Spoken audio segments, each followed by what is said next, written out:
Good morning, everybody. My name is Joel Bernard. I'm one of the coaches at Houston High School. You may have seen me around at track and field meets or cross-country meets throughout the Sac Joquin Section over the last 28 years. Currently, I serve as the Sac Joquin Section's representative to the CIF State Cross-Country and Track and Field Advisory Committees. Because I've been in a little bit of a leadership role, I was asked to be on the committee that helped rewrite the postseason procedures for this year. And I understand that there are still some people who are confused about the procedures and how our athletes will move from one round to the next. So I'd like to make this short video to help clear that up. So first of all, why did we do this? Well, our athletes traditionally have run more rounds than any other section requires their athletes to run, and we felt that was a competitive disadvantage, moving our athletes into the state meet on slightly tireder legs. This will also allow us to have one less competition on weekdays, because we all know this is a very, very busy time of the year with graduations and Disneyland trips and AP tests and whatever else is going on during this time. Taking one competition off of the weekday where kids will have to be out of class for most of the day is a good thing. Which means there's less days out of school. Kids are going to school to learn, not to run track, although we maybe think it should be the other way around sometimes. So we want to keep our kids in class as much as possible. And then finally, this will be a spectacle. The new divisional format with all the athletes from all the divisions competing at the same time in the same place in the same historic venue, Hughes Stadium, should create a lot of excitement, and it will be a great, great track meet. So, how do we get our kids to qualify from league to division, division trials to division finals, and then division finals to masters, and then finally masters to state meet? Well, from your league meets to your divisional meets, there are no changes. If your league traditionally got 4 athletes advanced to the divisional meet, you still get 4 athletes advanced to the divisional meet. However, from there, it's going to change quite a bit. So from your divisional trials meet to your divisional finals meet, there are a couple of different scenarios depending on what event you're in. If you're in one of the laned races, so the 100, the 200, the 400, the 4x1, the 4x4, or either hurdles race, if you're a heat winner from your divisional trials race or the next 9 fastest times, you will advance to the divisional finals meet. If you're in a distance race, there are some caveats. The 4x8 and the 3200 will be contested as straight finals, and that will be done on the day of the divisional trials. I'm not giving you a date for the divisional trials because, as we've all figured out so far, each division is having their divisional trials at home sites on different days. But those will be straight finals, and athletes from those races will qualify directly to the Masters meet. In the 4x8, 16 teams will qualify directly to the Masters meet from their divisional trials. Now, this is the top 16 overall fastest times. This means some divisions could be completely shut out. Last year, we were the Division 5 champion, and we were the slowest team to make it in, so we almost didn't make it in. In the 3200, the top 24 total times from all of the divisional races will advance to the finals. Why did we choose 24 and not 12 or 9 like the other events? Well, in distance racing, tactics are a huge impediment to sometimes running a fast time, and different races will become tactically very different. And so we wanted to make sure that we allow enough athletes to move through to account for some of the divisional races perhaps becoming tactical. We do not want to leave any potential state qualifiers out just because they got in the wrong race. Also, because they're at different sites and different times, and there's no final, we wanted to make sure that, or there's no divisional finals meet where everybody competes at the same time on the same day. We wanted to make sure that weather conditions and factors at different sites didn't play an outsized role in who qualifies and who doesn't qualify. If you're a 1600 meter runner, you will compete in a finals only scenario, but you will compete at Hughes Stadium at the divisional finals meet with the rest of the divisional finalists on May 16th.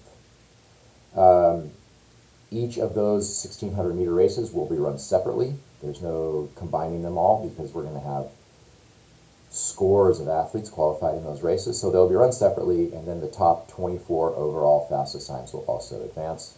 We did that in order to keep consistency with the 3200. In the 800, you'll run trials at your divisional trials race, and then finals at the divisional finals at Hughes Stadium. At your trials races, the top 2 athletes from each heat will qualify, plus enough athletes to fill out the next fastest time. Why am I not saying how many athletes to fill out the heats? Well, some divisional meets will have 3 trials heats, and some divisional meets will only have 2 trials heats, depending on how many qualifiers happen to that division. All right, now, continuing on, we have the field events. In the throws and horizontal jumps at the divisional trials meets at home sites, athletes will get 4 attempts. From those 4 attempts, we'll determine the top 9 athletes, and those 9 athletes will advance to Hughes Stadium on May 16th. In the vertical jumps, we will also advance 9 athletes. However, at Hughes Stadium, we are going to be combining events because it will be impossible to run 10 separate pole vault competitions and 10 separate high jump competitions from all of the divisions with either gender and get that done during the meet. Plus, maybe I pole vault in the morning at divisional trials or divisional finals, and the weather's beautiful, and then by the evening it starts to rain. And that would be a huge disadvantage to those evening athletes who had to vault in the rain. So we're going to make sure all our vertical jump athletes jump at the same time, or at least the ones that have the best chances to qualify for Masters. So all 45 athletes in the vertical jumps that qualify, so top 9 from each division qualify. I'm getting ahead of myself, I'm sorry. Ties for the 9th qualifier will have to be broken at the divisional trials. We can't advance extra athletes. 45 athletes in one competition will already be a lot, so we will be breaking ties at the divisional trials. So 45 jumpers will be divided into an A pit and a B pit at the divisional finals. The top 18 jumpers will go into the A pit. The next 27 jumpers will go into the B pit. And then from there, those jumpers will qualify for the Masters meet. We'll also determine at divisional finals, we'll also determine the winner of each of the divisions. The scores will be separated out after the competition is ended. So moving from divisional finals to Masters, all the divisions, remember, compete at the same site, under the same condition, at the same time at divisional finals. If I run the 100 for Division 2 at Hughes Stadium, it's pretty safe to say that the immediate next heat of the 100 in Division 3, the conditions will be pretty similar. And so we can safely use time to advance athletes from divisionals to Masters without worrying about, well, I ran into a headwind at my meet, but you were down in the southern part of the section and you ran with a tailwind and you got a faster time. Everybody's competing under the same condition, and our top 10 athletes will advance to Masters. Why is this important? It's important because we've decided to make the Masters meet what it was originally intended to be, which is a state qualifier. We had been qualifying 27 athletes to the Masters meet, of which 22 or 23 usually didn't even have a shot at the state meet, and it was just a waste of a round. So by eliminating that, we're making sure that our best athletes have one less day of competition on their legs when they finally reach the state meet. All right, marks will be comparable across divisions because they take place at the same time, and the top 10 athletes from most of the events from each of the divisions will advance to the Masters meet. This means that if you're a division winner, you are not automatically guaranteed to advance. If your division just happens to be slow or devoid of good jumpers that year, sorry, whatever division you're in, you just don't advance kids in that event that year. Any athlete achieving a state at-large mark will automatically qualify for the Masters meet. So in the extremely unlikely chance that 11 athletes hit a state at-large mark in a given event at the divisional trials meet, all of those 11 athletes will advance to the Masters meet with a chance to qualify for the state meet. They still have to hit the state meet mark again at the Masters meet, but this ensures that we're not leaving out any potential state qualifiers at our divisional meet. All right, so in the laned races, as I mentioned earlier, it's 10 athletes qualifying from Masters, from the divisional finals to Masters finals, and that will be held May 23rd in Folsom. In the 3200 and the 1600, I already discussed how 24 athletes will have qualified directly from the divisional trial sites, and they will compete at Folsom on May 23rd for a chance to advance to the state meet. And this is due to tactics that go along in the 32 and the 16. In the 800, 12 athletes will qualify from the divisional meets. Once again, these are the 12 fastest times across all 5 divisions. The 4x8, the top 16 times will advance to the Masters directly out of the divisional trials.